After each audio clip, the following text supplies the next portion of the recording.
Bienvenidos nuevamente. Nuestra lección de hoy es acerca de la creatividad en el aula. Como ustedes podrán haber visto en los resúmenes, nosotros hemos hablado de pensamiento de diseño, pensamiento crítico, pensamiento creativo, gamificación, ludificación, narración de historias, pero a continuación lo que yo les quiero mostrar es un ejemplo, el cual ustedes podrán quizás tomar nota. Si hablamos de la creatividad en el aula, hay que recordar que ser capaces de fomentar la creatividad sería esencial para desarrollar el pensamiento crítico, la resolución de problemas, así como las habilidades innovadoras en nuestros estudiantes. Y ahora los quiero llevar, como quien dice, un viaje a través del tiempo. Y hemos visto esto anteriormente en una de las lecciones. Y lo que hace recordar es cómo en realidad funciona este modelo híbrido en práctica. Nosotros hablamos que en la universidad en ASU, nosotros queríamos hacer un intento de poder ayudar a los estudiantes a retener conceptos y ser más hábiles en la asimilación y la aplicación de estos mismos para fomentar la retención en la clase, sobre todo en aquellos estudiantes que estaban en el primer año en la universidad. Es así que si hablamos del modelo híbrido, cabe recordar que la primera parte, las dos primeras partes del modelo, que sería la parte de estudiar, así como evaluar, se realizaría mientras que los estudiantes están aprendiendo en línea. En el caso de nosotros tenemos un texto adaptativo y los estudiantes estarían leyendo las lecciones, así como hacer algunos quizzes antes de venir a clase. Y luego en la clase, nosotros nos encargaríamos de aplicar este conocimiento que ellos han aprendido. Vamos a realizar ejercicios interactivos. Yo les voy a demostrar uno de ellos a continuación.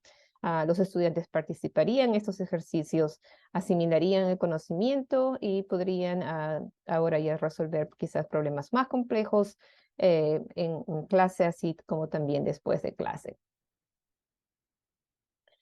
El ejemplo que les voy a mostrar a continuación es actualmente parte de una capacitación que hicimos en la Universidad de Guadalajara, en México. Y el propósito de esta capacitación fue para alentar a los docentes en la universidad a que ellos pudieran hacer también actividades de este tipo interactivo. Y yo los voy a poner ahora, como quien dice, en mi clase. Esta es mi clase de biología. Les damos la bienvenida a lo que es la introducción de la biología. Y cabe recalcar que este conjunto de actividades que les voy a demostrar han sido implementadas en la currícula de la clase de biología Bio 100 en ASU. Los objetivos de aprendizaje en esta clase en particular van a ser distinguir entre un organismo transgénico y un organismo genéticamente modificado, identificar los pasos para la creación de un organismo genéticamente modificado, analizar el impacto de estos productos en la vida cotidiana. Entonces tenemos 3 objetivos de aprendizaje y como les comenté anteriormente, este taller fue dado en México y lo que nosotros queríamos ver, ok, bueno, vamos a hacerlos pensar un poco y qué sabemos de estos organismos genéticamente modificados. ¿Son útiles, son dañinos? Y lo que también nosotros nos vamos a dar cuenta es que quizás no todos los alumnos, que en este caso también eran docentes, podían tener una noción de qué cosa es un transgénico o un OGM. Entonces, este fue una capacitación que la hice junto con Dale Johnson y usamos una tecnología en vez de clicker porque no podíamos llevar todos los clickers a México.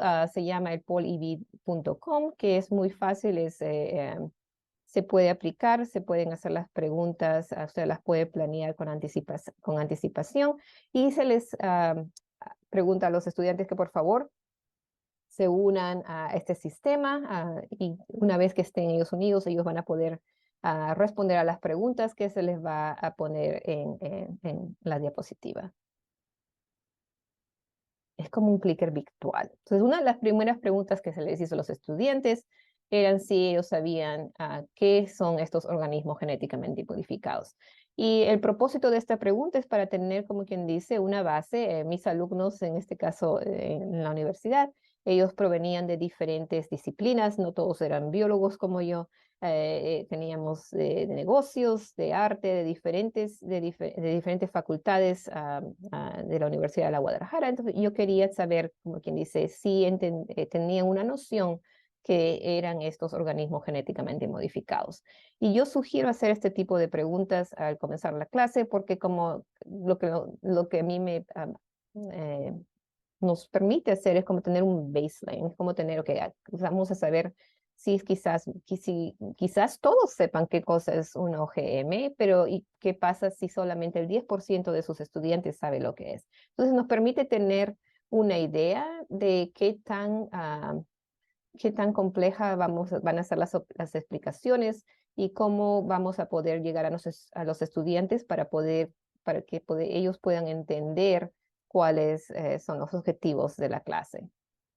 Entonces, ellos responden esa pregunta y de ahí les muestro esta figura y les pregunto, ¿y qué es esto? Y todos se ríen, por supuesto, pero ¿qué es esto? Es una vaca tigre y hablamos un poco que esto no existe en la vida real, pero que nos ayude a entender un concepto que sería de lo que son los transgénicos. Entonces, si hablamos de los transgénicos, y aquí como que ellos ya tienen un concepto, esta no es la primera clase, ellos ya tienen un concepto, qué cosa es el ADN, qué cosa es un gen, tienen un breve concepto también que son técnicas, un poco de lo que son técnicas de manipulación genética.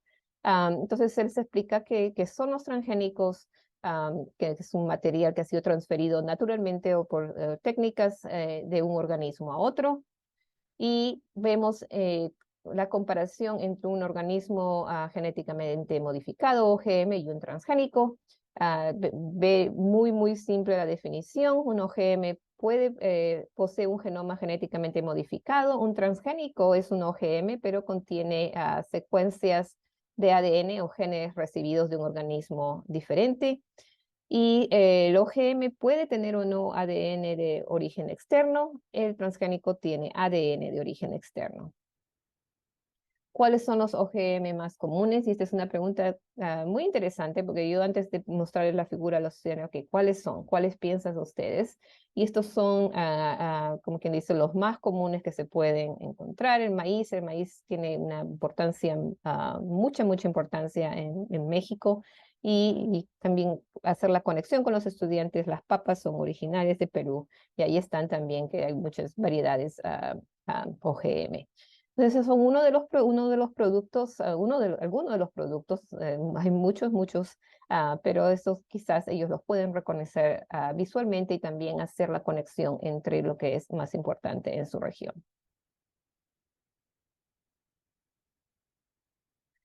¿Y estos OGM mejoran la calidad de vida o la ponen a largo plazo, ponen en peligro a largo plazo? Es una pregunta que es muy importante porque también lo que nosotros queremos hacer en clase es que los estudiantes comiencen a preguntarse ellos a sí mismos, pero para que ellos puedan tener una decisión objetiva, tienen que saber primero qué cosas son los OGMs antes de poder ellos analizar si son útiles o dañinos.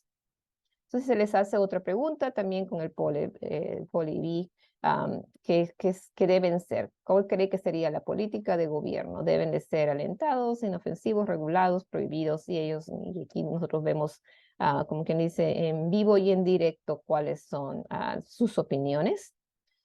Y les hablo aquí, les comento de Norman Borlaug, es como que yo les decía, parece un viejito bonachón, que tenía muy buenas intenciones.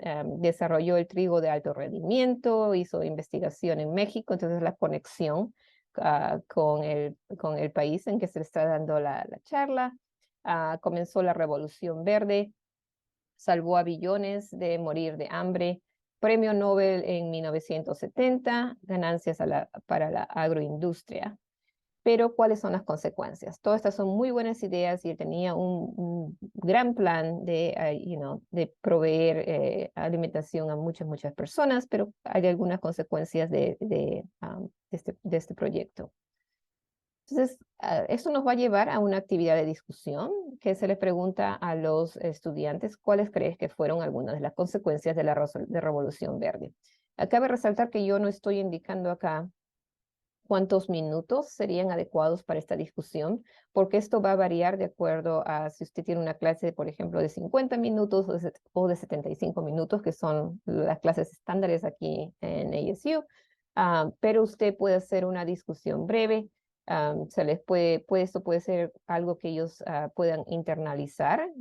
Piense ustedes en un minuto cuáles creen que sean las consecuencias, o se les puede hacer también a ellos hablar en grupo, que es algo también que cabe resaltar, que este tipo de clases interactivas, nosotros lo que pedimos cuando fuimos a dar la clase es que se tengan el sistema de arreglo de sillas en grupos, y también teníamos unas pizarras blancas móviles. Entonces, nosotros le preguntamos, piensen, ¿qué creen ustedes que sean las consecuencias? Todas muy buenas ideas, pero ¿cuáles creen que sean las consecuencias?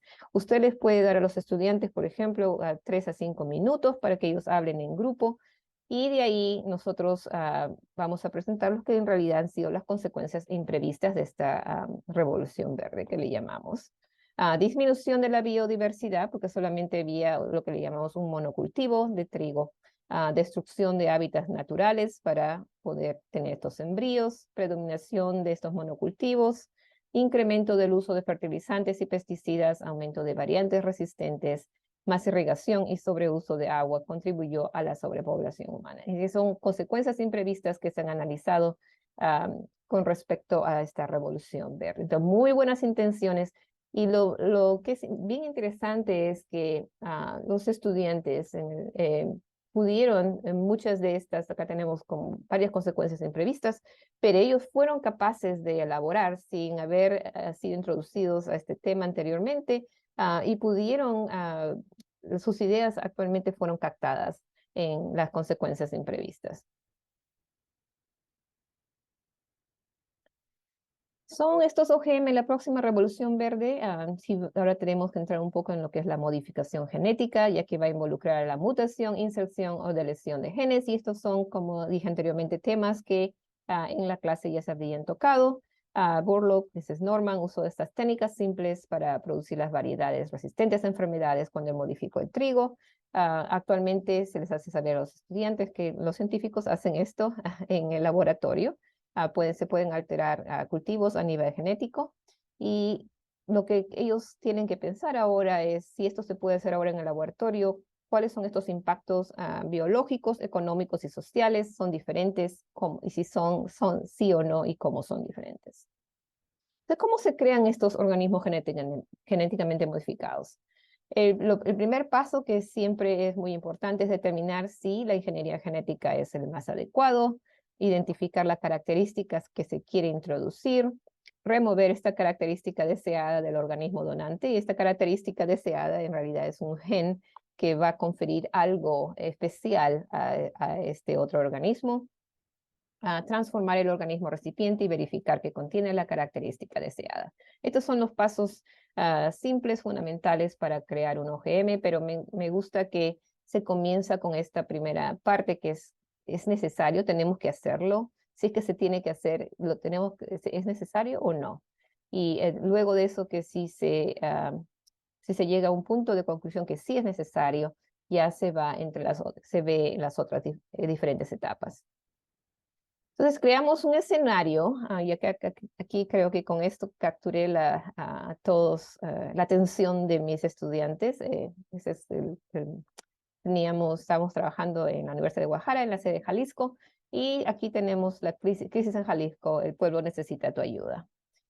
Entonces, acá les presento, cuando me puse a investigar más sobre la región, para ellos el agave es muy, muy importante. Si ustedes han tomado una margarita, ya sabrán por qué, pero esta tiene bien con el tequila, y el agave tequilero en peligro. Entonces, aquí vemos una foto donde están el agave, y hay mucha nieve, y esto va a afectar el frío, va a afectar a la planta. Entonces, este agave, cuando se ve afectado, cuando las temperaturas son muy bajas, va a producir menos azúcar, va a estar expuesto a plagas y enfermedades, y va a haber una propagación vegetativa.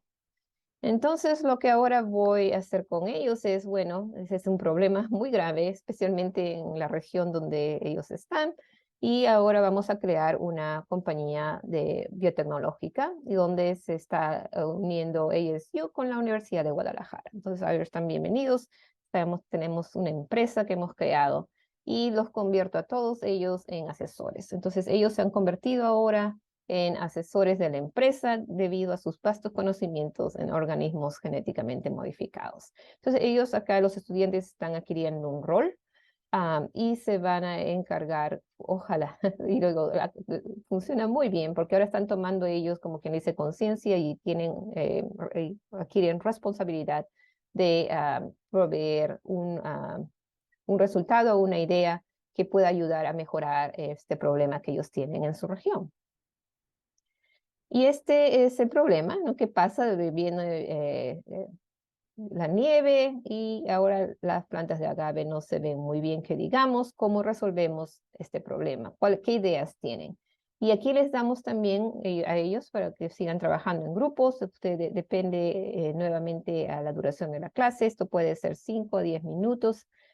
Usted maneja, usted tiene el control de cuánto tiempo necesita que sea esta discusión, y los estudiantes van a tener una lluvia de ideas de cómo se puede cómo podrían ellos resolver este problema. Y a mí me impactó mucho viniendo de ASU a otro país para entender, porque cada participante del grupo, algunos de ellos tenían experiencia, tenían familiares que trabajaban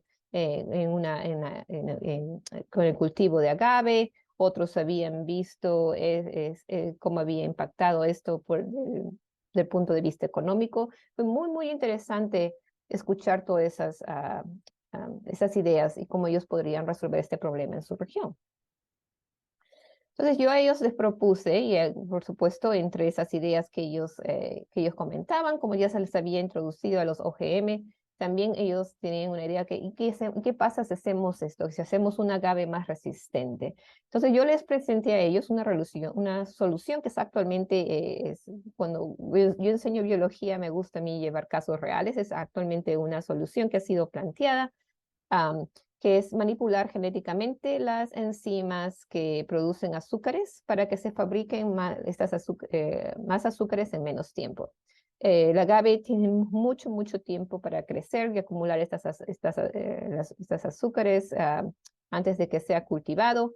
¿Y qué pasa si ahora hacemos para prevenir que se malogre, que estamos esperando 7 años, viene la nieve y se nos echó a perder todo el cultivo? ¿Qué pasa si en vez de estar esperando tanto tiempo, tenemos ahora enzimas que faciliten a la planta a producir azúcares más rápido? Entonces, una solución que se les planteó, se hincapié en cuáles serían los pasos, cómo se podría injertar este gen en el plásmido de Agrobacterium tumefaciens, etcétera.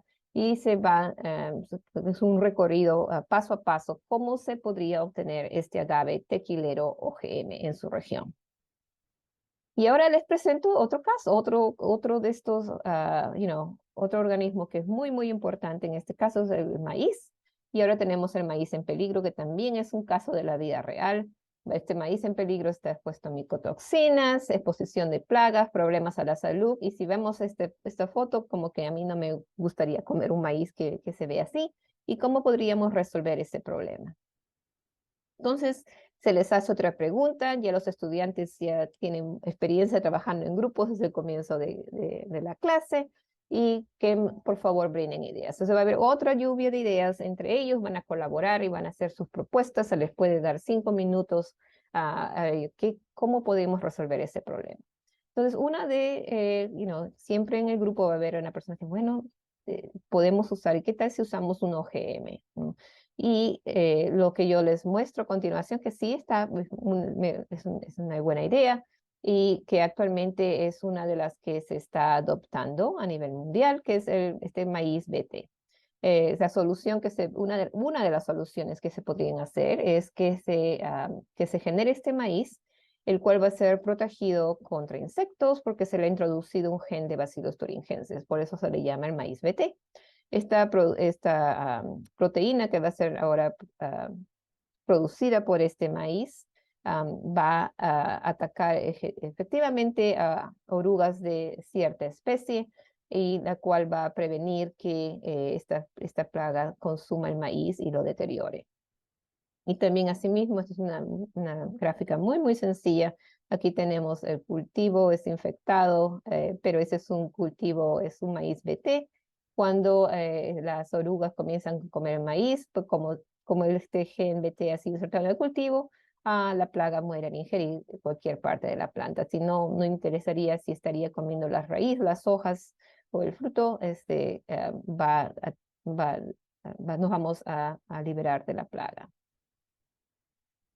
Y ahí ahora es tiempo de seguir trabajando en equipo. Estos son útiles o dañinos. Y lo que es bien interesante es cómo ver, en este caso que eran docentes de la universidad de diferentes ramas, trabajar juntos en tratar de definir, bueno, ahora ya hemos aprendido qué cosas son, hemos visto cómo se pueden utilizar, pero todavía ellos tienen que argumentar si son útiles o dañinos. Y nosotros no le estamos diciendo a ellos que ellos tienen que tomar como ustedes, que sí, que todo es útil o que todo es dañino. Ellos tienen que, basado en la información y basado en la experiencia de la clase, ellos tienen que determinar esto.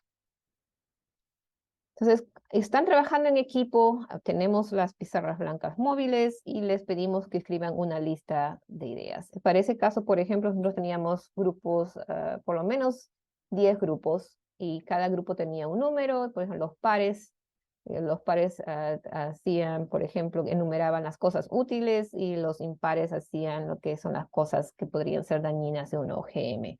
Y cabe resaltar que esto ellos tenían que, como dice Vidi, tendría que haber un compromiso entre el grupo, porque quizás si teníamos grupos de 6 personas y 2 de esas personas piensan lo opuesto, si este grupo tenía que dar su versión de por qué son útiles, tenía que haber un compromiso de los estudiantes que ahora son partes del equipo y que su equipo ahora está en cargo de ver cómo podrían ser estos útiles. Y ahí comenzamos lo que es el gran debate. Teníamos, por ejemplo, 10 grupos, un grupo a la vez que va a demostrar por qué estos OGM son útiles o dañinos. Y es muy, muy interesante porque los estudiantes en esta ocasión podrían dar su punto de vista y también se mantiene el respeto común entre todos ellos. Y muy, muy interesante porque nuevamente, así ellos no estén totalmente de acuerdo, tenían que defender la posición de su grupo. Pues los OGMs, como también sería parte de análisis, son útiles o dañinos. Entonces, es cuando los estudiantes están hablando, de voluntarios, de las razones por las cuales son útiles. Y también les ponemos a pensar, bueno, si son tan útiles, porque hemos escuchado ahora todas las razones por las que serían tan útiles, porque las empresas no quieren que se etiqueten estos productos, que se les ponga que son OGM. Y estas son una de las empresas que no quieren que los alimentos transgénicos sean etiquetados. Quizás muchos de ellos reconocen una de estas marcas, pero es muy, muy interesante, porque como quien dice que si son tan útiles, ¿por qué no son etiquetados? Sí, ahora vimos, no, tenemos ahora los grupos que han debatido acerca de por qué son útiles, ahora tenemos los que nos van a dar un argumento que por qué son dañinos. ¿Y cómo sabría usted si está consumiendo productos OGM? Que eso viene siempre, cómo sé que si esto que estoy comiendo es un OGM o no? Si los OGM son tan dañinos, ¿por qué los consumimos todo el tiempo? Es una pregunta para que ellos puedan recapacitar a pensar esto y sobre todo los chips, que es muy, muy, muy común. También acá en Estados Unidos, cuando usted va a un restaurante de comida mexicana, pero son deliciosos. Y ellos, ¿cómo sabe usted si acá están los chips que les hemos traído justo para el almuerzo, si son OGM o no? Entonces ellos se tienen que poner a pensar un poquito, se les puede dar unos 3 minutos de discusión. ¿Cómo sé que esto que estoy consumiendo es un OGM o no? Entonces se les lleva, como quien dice, a algunos conceptos que ellos ya han visto anteriormente, como son la extracción de ADN, que ellos ya lo han hecho en clase, amplificación del gen o fragmento de interés, pueden usar un PCR, una Polymerase Chain Reaction, y pueden secuenciar. Son algunos de los pasos si se quiere saber si se está consumiendo un producto OGM o no. Y ahí les mostramos ejemplos de lo que sería, si tenemos, por ejemplo, un paper donde se habla de cómo se podría caracterizar eso con ese sistema de extracción de ADN, amplificación y también verificación. En este caso les tomaría tiempo, pero les pone a pensar que si queremos detectar que hay un gen que no pertenece a ese organismo, entonces tendríamos que ver ese gen cuando hacemos la extracción del ADN de un OGM. Y ahora es una pregunta que ya la han visto ellos antes. ¿Cuál cree que debería ser la política de gobierno? Si ustedes recuerdan, esta es una de las preguntas que se hicieron anteriormente, pero tiene como objetivo saber si ellos han cambiado su opinión después de haber sido expuestos a todos estos conceptos que ellos han aprendido en la clase. Y es muy interesante ver esto en vivo, como si cambian su opinión o no. Entonces, ¿qué pasa después de esto? ¿Cuál sería la tarea de asimilación? Ellos van a trabajar en equipo, esto pueden hacerlo durante o después de la clase. Nuevamente, si usted tiene una clase de 50 minutos, quizás esto lo puede hacer como tarea. Si no, ellos lo podrían hacer en los últimos 15 minutos de clase, trabajan con su equipo y lo que en la clase se les demostró, por ejemplo, el ejemplo del agave y el maíz, como tarea se les va a pedir a ellos que se les va a dar otros 5 tipos de casos de OGM y ellos tienen que responder unas preguntas, analizar si es que cómo se ha hecho este OGM, cuál es el gen que ha sido insertado, de qué organismo proviene, etcétera. Eso es un trabajo muy simple, pero los hace a ellos, como quien dice, pensar un poco más en estos organismos genéticamente modificados. Ellos pueden utilizar los apuntes de la clase para responder las preguntas que se les da y el líder de grupo envía el trabajo. Esto es algo muy importante porque a veces yo trabajo con clases que son de 400 alumnos. Cuando nosotros hacemos Active Learning, que es ese tipo de actividades, dividimos las clases son más pequeñas, de hasta 80 estudiantes, pero también si usted se pone a pensar, ¿qué voy a hacer cada clase? Estar calificando 80 de estos trabajos. Recuerde que usted los puede hacer trabajar en grupo, así que si tenemos grupo de 8, por ejemplo, en vez de estar calificando a 80, ahora tiene usted solamente 10 trabajos que calificar y el líder de grupo estaría encargado de enviar ese trabajo.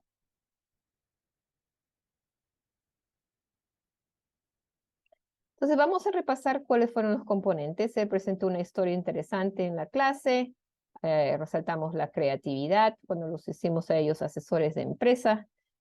Se resaltó el pensamiento crítico porque ellos tenían que, como que dice, tomar una decisión, colaboración entre los estudiantes y comunicación porque ellos fueron al final capaces de comunicar sus resultados, debatir sus ideas.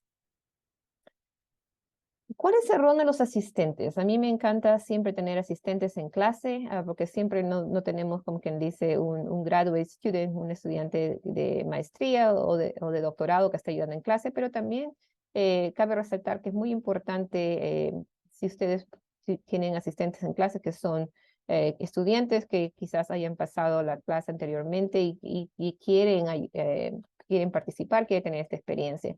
Y este es algo para mí que ha resultado muy impactante. Yo tengo siempre estudiantes undergrads, estudiantes de bachillerato que están ayudando en la clase y les gusta mucho cuando ellos ya terminan la universidad, siempre ah, recalcan que cuando ellos estuvieron entrevistando para las posiciones, para lo que ellos van a hacer después que se gradúen, esta experiencia de ellos poder ser estudiantes de finanzas, pero que han sido capaces de explicar biología a otros estudiantes que que no están en la carrera científica, es como que brinda un punto más, algo diferente a la entrevista y los ayuda a obtener empleo. Otra de las cosas que ellos planean no solamente es el repaso de los exámenes, pero también brindan juegos en Kahoot en estos repasos y a los estudiantes les encanta porque los motiva a competir entre ellos y tener la respuesta correcta. Y también hay una cuestión de tiempo porque tienen que responder en menos de 10 segundos, 20 segundos y tiene produce lo que se llama un leaderboard y después sabemos quién es el estudiante que se va a llevar un premio. Pero en conclusión, quería llevarles a ustedes como que sea un pedacito de lo que es la promoción de la creatividad en el aula. Es muy importante para poder preparar a los estudiantes para enfrentar desafíos complejos. Sobre todo si se les muestra problemas que son basados en la vida real, como esta situación del agave y el maíz. Cuando incorporamos pensamiento de diseño, pensamiento creativo, gamificación, ludificación, técnicas de narración de historia, cualquiera de estas técnicas nos van a permitir a nosotros crear experiencias de aprendizaje que sean más atractivas, significativas y transformadoras para nuestros estudiantes.